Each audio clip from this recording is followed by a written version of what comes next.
Hey, it's Emily from Make Tech Work for You, and today I want to encourage you to dream big and beautiful for your data and technology for mission-driven work. It matters. It means we can get to new and exciting places when we have the idea that it can be done, and we can break out of some of the old things that we've known to be true for so long with data and tech.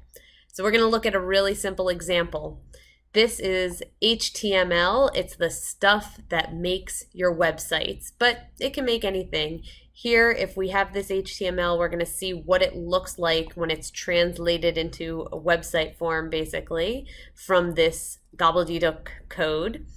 And we're looking specifically at how you make a list, either with bullet points or with numbers. And of course, you can do that really easily with Google Docs or Microsoft Word or anything, right? You just choose the little option that's the 3 dots or the 3 numbers, and it makes this list for you.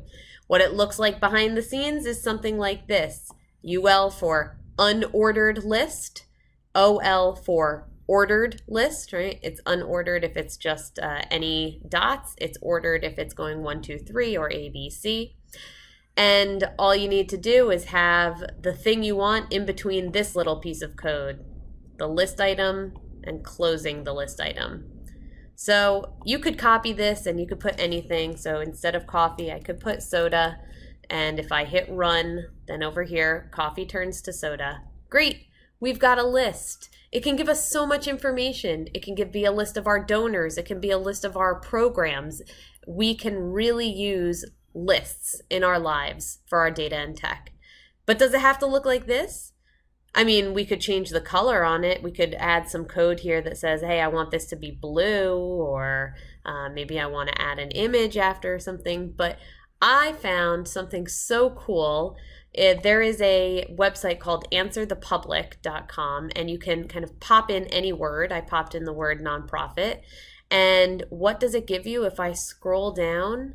This, I think, is like search results, other kind of searches that have been done with the same terms, other ways it's been termed or searched. But essentially, this beautiful little wheel is a list.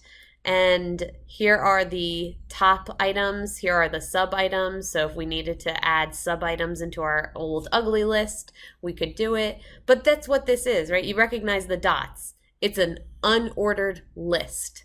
And I never in my life would have thought to put it like this, to put a list like this. And is it the most useful? I don't know. I kind of have to turn my head, but it's really pretty. I just really enjoy it. The way that someone imagined going from this, which is the absolute basic, typical way to do lists, into this, it just blew my mind. I love it. Even the little fade of the dots as it goes down, I just think it's wonderful. So I just want to encourage you, if you are sitting with some data or technology that's whether it's good or it could use some cleaning, whatever it is, if you're sitting with it and you're thinking, that's kind of boring, and especially if you have an idea to say, I wish I could see it like this, we can make that happen. I'm sure we can. If a list can look like this, then anything is possible to go from our basic code over to something better. You might not be able to make it that way. I might not be able to make it that way, but somebody can. And we should expect to get the most out of our data and technology. So dream big, dream beautiful, and let's break out of all our old boxes that we've got so that whatever we're doing with data and technology, it is the most enjoyable, fun, beautiful, and effective way to be working towards our missions.